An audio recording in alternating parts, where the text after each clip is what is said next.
اگر کسی product label پر لکھا ہوا ہے شوگر فری یا پھر نو ایڈڈ شوگر، تو اس کا مطلب ہرگز یہ نہیں کہ وہ پروڈکٹ شوگر کے مریض کے لیے سیف ہے یا شوگر نہیں بڑھائے گی۔ اسی طرح زیادہ تر لوگ جو آرٹیفیشل سویٹنرز استعمال کرتے ہیں ان میں سے بھی اکثر ایسے ہیں جو نئی تحقیق کے مطابق شوگر تو شاید نہ بڑھائیں لیکن شوگر کنٹرول کرنے کو اور مشکل کر سکتے ہیں اور انسولین ریزسٹنس بھی بڑھا سکتے ہیں، دماغ اور یادداشت پر برا اثر ڈال سکتے ہیں اور کچھ تو دل کی بیماریوں کا خطرہ بھی بڑھاتے ہیں۔ تو شوگر کے مریضوں کے لیے کون سے سویٹنرز نقصان دہ ہو سکتے ہیں اور کون سے سویٹنرز استعمال کرنے چاہیے؟ کیا ایسپرٹیم اور سوکرالوز جو ہمارے ہاں اکثر استعمال ہوتے ہیں، نئی تحقیق کے مطابق کیا وہ واقعی ٹھیک ہیں؟ شہد اور شوگر یا براؤن شوگر استعمال کر سکتے ہیں یا نہیں؟ اور ایسے کون سے سویٹنرز ہیں جن سے آپ اپنے کھانے اور اپنا منہ میٹھا کر سکتے ہیں اور کتنی مقدار میں انہیں استعمال کرنا ہے؟ یہ سب جانتے ہیں آج کی ویڈیو میں۔ سب سے پہلے بات کرتے ہیں ایسے سویٹنر کے بارے میں جو شوگر کے مریضوں کے لیے تو خطرناک ہے ہی، صحت مند لوگوں کے لیے بھی انتہائی نقصان دہ ہے۔ چینی کے مقابلے میں انتہائی سستا ہے اور ایسی بہت سی پروڈکٹس میں خاموشی سے شامل کر دیا جاتا ہے جن کے لیبل پر لکھا ہوتا ہے نو ایڈڈ شوگر۔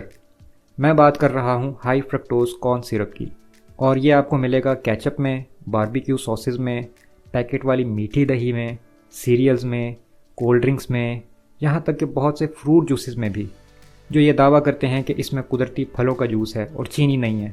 تو کچھ بھی ایسا خریدیں تو پہلے لیبل چیک کریں اور یہ نام چیک کریں جو میں آپ کو ابھی بتانے لگا ہوں: کارن سرپ، کارن شوگر، ڈیکسٹروز یا ڈیکسٹرین، فرکٹوز یا HFCS یا پھر گلوکوز سرپ، یہ سب ایک ہی چیز ہیں۔ اور یہ کتنی خطرناک ہیں؟ سب سے پہلے تو یہ ہاضمے کے عمل سے گزرتی ہی نہیں، یہ آنتوں کے ذریعے ہمارے خون میں شامل ہوتی ہے، اور جب یہ آنتوں میں ہوتی ہیں تو آنتوں میں موجود نقصان دہ بیکٹیریا کی تعداد بڑھاتی ہیں اور اچھے بیکٹیریا کو نقصان پہنچاتی ہیں۔ اس کے نتیجے میں نہ صرف بدہضمی کے مسائل پیدا ہو سکتے ہیں جیسے قبض اور گیس وغیرہ، بلکہ بعض اوقات لیکی گٹ کی بیماری بھی ہو سکتی ہے۔ HFCS میں تقریباً 40 سے 55% فرکٹوز اور تقریباً اتنی ہی گلوکوز ہوتی ہے۔ گلوکوز والا حصہ تیزی سے شوگر بھی بڑھاتا ہے اور اس شوگر کو استعمال کرنے کے لیے لبلبے کو انسولین بھی خارج کرنی پڑتی ہے اگر لبلبا اس قابل ہے تو۔ فرکٹوز والا حصہ آنتوں کے ذریعے خون میں شامل ہوتا ہے، شوگر کو تیزی سے نہیں بڑھاتا، اس کے لیے جسم انسولین بھی خارج نہیں کرتا، مگر یہ سیدھا جگر میں جاتا ہے اور جگر اس کو جلد سے جلد فیٹ میں تبدیل کرنے کی کوشش کرتا ہے۔ کون سے فیٹس؟ ٹرائی گلیسرائڈز اور نقصان پہنچانے والے کولیسٹرول میں، اور یہ دونوں اقسام بلڈ پریشر بڑھاتی ہیں اور ہارٹ اٹیک یا فالج کی وجہ بھی بن سکتی ہیں۔ تو یوں سمجھ لیں کہ یہ وہ شوگر ہے جو نہ آپ کا دماغ استعمال کرتا ہے نہ ہی آپ کے مسلز، بلکہ جس فیٹ میں یہ کنورٹ ہوتا ہے وہ جگر میں اکٹھا ہو جائے تو فیٹی لیور ڈیزیز کی وجہ بن سکتا ہے جو آج کل بہت عام ہوتی جا رہی ہے، اور رگوں میں جمع ہو جائے تو ہارٹ اٹیک اور فالج کا خطرہ۔ اسی فیٹ بننے کے عمل میں یورک ایسڈ بھی بنتا ہے جو گردوں پر بوجھ ڈالتا ہے، بلڈ پریشر بڑھاتا ہے، گنٹھیا کے مریضوں میں جوڑوں کے درد کی وجہ بنتا ہے اور انسولین ریزسٹنس بھی بڑھاتا ہے۔ اس سے بھی حیرت انگیز بات یہ ہے کہ جس کھانے میں HFCS شامل ہوتی ہے وہ کھانے کے بعد بھی ہو سکتا ہے کہ آپ کو بھوک مٹنے کا احساس نہ ہو، یعنی پیٹ بھرنے کے باوجود شاید آپ کو یہ لگے کہ ابھی بھوک ختم نہیں ہوئی، اور ہو سکتا ہے کہ کچھ گھنٹوں بعد ہی دوبارہ بھوک لگ جائے۔ تو آپ سمجھ سکتے ہیں کہ چینی کی یہ بظاہر بے ضرر قسم کتنی خاموشی سے آپ کو نقصان پہنچاتی رہتی ہے۔ HFCS کے علاوہ ایک اور قسم ہے جسے اکثر ہیلدی یا آرگینک کا لیبل لگا کر کسی بھی شوگر فری پروڈکٹ میں شامل کر دیا جاتا ہے، اور اس کا نام ہے اگاوے سیرپ، اور بعض اوقات لیبل پر لکھا ہوتا ہے آرگینک اگاوے نیکٹر تاکہ لوگ سمجھیں کہ یہ ہیلدی ہے، لیکن اس میں دراصل 80% فرکٹوز شامل ہوتا ہے۔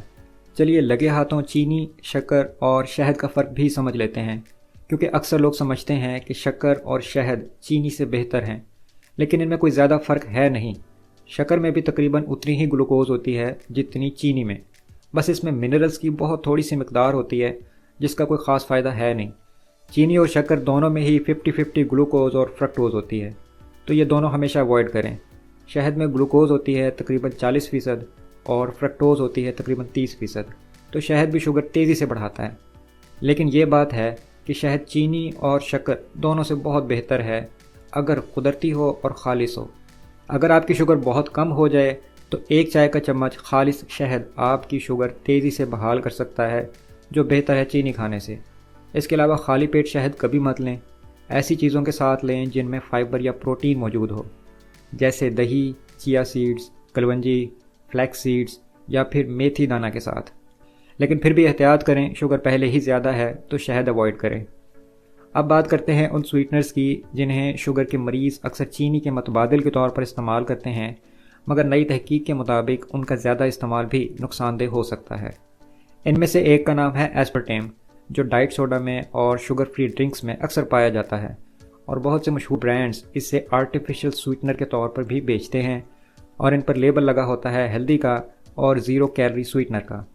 لیکن شاید آپ یہ سن کے حیران ہوں کہ 2023 میں IARC، جو کینسر ریسرچ کا بین الاقوامی ادارہ ہے، اس نے ایسپرٹیم کو گروپ 2B کارسینوجن قرار دیا تھا۔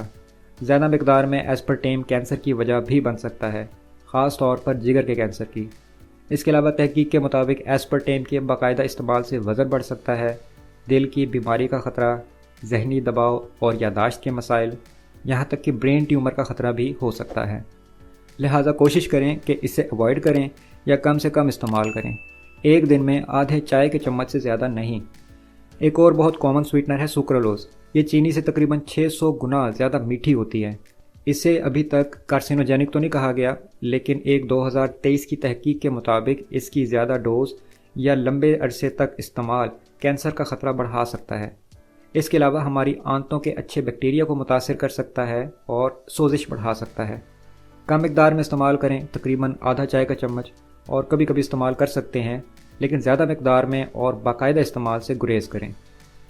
تیسری مثال ہے سیکرین۔ یہ چینی سے 300 سے 500 گنا زیادہ میٹھا ہو سکتا ہے، اور اسے ہمارے ہاں اکثر لوگ سکرین کے نام سے بھی جانتے ہوں گے۔ اسے بھی ایک دور میں کارسینوجن قرار دیا گیا تھا، لیکن بعد میں اسے اس لسٹ سے نکال دیا گیا۔ پھر بھی تحقیق کے مطابق یہ گٹ بیکٹیریا کو متاثر کر سکتا ہے، لہٰذا احتیاط ضروری ہے، اور ایک دن میں آدھا یا 1/4 چائے کے چمچ سے زیادہ استعمال مت کریں۔ اب بات کرتے ہیں ان قدرتی سویٹنرز کی جو آج کل بہت سے ڈاکٹرز اور فوڈ ایکسپرٹس ریکمنڈ کرتے ہیں۔ باقی سویٹنرز کی طرح ان کے سائیڈ ایفیکٹس بھی بہت کم دیکھے گئے ہیں، اور باہر کے ممالک کے لوگ بہت تیزی سے ان کی طرف مائل ہو رہے ہیں۔ پہلے نمبر پر ہے اسٹیویا۔ اس کی سب سے اچھی بات یہ ہے کہ یہ قدرتی چینی ہے جو میٹھی تو ہے لیکن شوگر نہیں بڑھاتی۔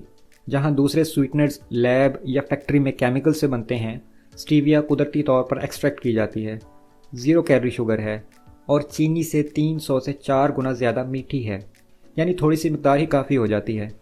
یہ ایکسٹریکٹ پاؤڈر اور ڈراپس کی شکل میں مل جاتی ہے، مگر پھر بھی لیبل لازمی چیک کریں۔ اگر لیبل میں اسٹیویا کے علاوہ مالٹوڈیکسٹرن یا ڈیکسٹرن بھی لکھا ہو تو ایسی پروڈکٹ ایوائڈ کریں۔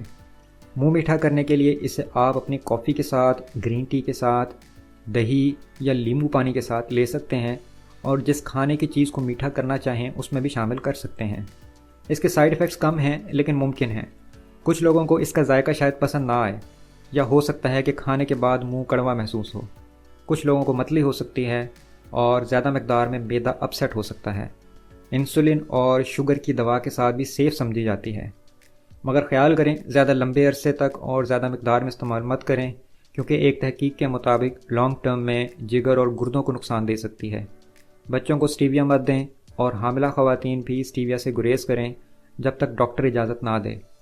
اس کی مناسب مقدار ہے ایک ڈرنک میں 2 یا 3 قطرے، اور ایک دن میں 6 سے 10 قطرے۔ ایک اور آپشن ہے منک فروٹ۔ اس کا ذائقہ اسٹیویا سے بہت بہتر ہے، 0 کیلری شوگر ہے، چینی سے 250 گنا میٹھا ہوتا ہے، اور شوگر بھی نہیں بڑھاتا۔ ساشے، پاؤڈر اور ڈراپس کی شکل میں آتا ہے، لیکن خیال رکھیں کہ قدرتی ہو اور لیبل پر کہیں ڈیکسٹرین یا مالٹوڈیکسٹرین نہ لکھا ہو۔ بچے اور حاملہ عورتیں اوائڈ کریں، اور جنہیں پہلے سے آنتوں یا معدے کے مسائل ہیں وہ بھی۔ منک فروٹ زیادہ تر پاؤڈر کی شکل میں آتی ہے، لیکن ہے بہت مہنگی، اسٹیویا سے شاید 2 گنا مہنگی ہے، لیکن بہت میٹھی ہوتی ہے، اس لیے ایک وقت میں 1/4 چائے کا چمچ بہت ہے۔ اور ڈراپس کی شکل میں بات کریں تو ایک ڈرنک میں صرف 2 سے 3 قطرے سے زیادہ نہیں۔ تیسرا آپشن ہے جو میرے نزدیک سب سے بیسٹ آپشن ہے، وہ ہے چکری روٹ۔ اسے آپ کاسنی، تخم کاسنی یا کاسنی جڑ کے نام سے بھی جانتے ہوں گے، اور کچھ لوگ اسے کافی کے متبادل کے طور پر یا کافی میں ڈال کر پیتے ہیں۔ اس کے علاوہ یہ ٹھنڈی تاثیر کی وجہ سے بھی مشہور ہے، دل اور جگر کو ٹھنڈک پہنچاتی ہے۔ مزے کی بات یہ ہے کہ یہ اصل میں شوگر نہیں ہے بلکہ فائبر ہے، میٹھا فائبر۔ اس کی مٹھاس چینی اور دوسرے سویٹنر سے کم ہوتی ہے، لیکن جہاں باقی سویٹنرز ہمارے گٹ بیکٹیریا کو نقصان پہنچا سکتے ہیں، یہ انہیں فائدہ پہنچاتی ہے۔ یہ آنتوں سے خون میں جذب نہیں ہوتی، اس لیے شوگر بھی نہیں بڑھاتی، بلکہ ہماری آنتوں میں جو اچھی قسم کے بیکٹیریا ہوتے ہیں، یہ ان کی خوراک بنتی ہے، جس کی وجہ سے ہاضمہ بہتر ہوتا ہے، قبض میں آرام ملتا ہے اور پیٹ کی بہت سی بیماریوں سے آپ محفوظ رہ سکتے ہیں۔ اس کے علاوہ جسم میں سوزش یا انفلیمیشن کم کرتی ہے اور موڈ پر بھی اچھا اثر ڈالتی ہے۔ اس کے علاوہ جسم کی چربی کم کرنے میں اور تحقیق کے مطابق شوگر کنٹرول کرنے میں بھی کافی مدد کرتی ہے۔ چیکری روٹ پاؤڈر یا دانے دار شکل میں آتی ہے اور بعض اوقات ایکسٹریکٹ میں بھی۔ پروڈکٹ لیبل میں دیکھ لیں کہ 100% انیولن یا چیکری روٹ پاؤڈر لکھا ہوا ہو اور اس میں مالٹوڈیکسٹرین نہ ہو۔ جنہیں پہلے سے ڈائریا ہے یا گیس ہے وہ ایوائڈ کریں، اور زیادہ مقدار میں استعمال کرنے سے بھی ڈائریا یا گیس کی شکایت ہو سکتی ہے۔ ایک دن میں 3 سے 5 گرام پاؤڈر عام طور پر محفوظ مقدار ہے، جو 1 سے 2 چائے کے چمچ بنتے ہیں۔ حاملہ خواتین، دودھ پلانے والی خواتین، وہ لوگ جنہیں IBS ہے یا وہ لوگ جنہیں پتے کی پتھری کا مسئلہ ہے، چیکری روٹ سے گریز کریں یا پہلے اپنے ڈاکٹر سے مشورہ کر لیں۔ آنے والی ویڈیوز مزید دلچسپ اور حیرت انگیز حقائق پر مشتمل ہوں گی، تو چینل کو سبسکرائب کر لیں اور بیل آئیکن پر کلک کر دیں تاکہ نئی ویڈیو آتے ہی آپ کے پاس نوٹیفیکیشن آ جائے۔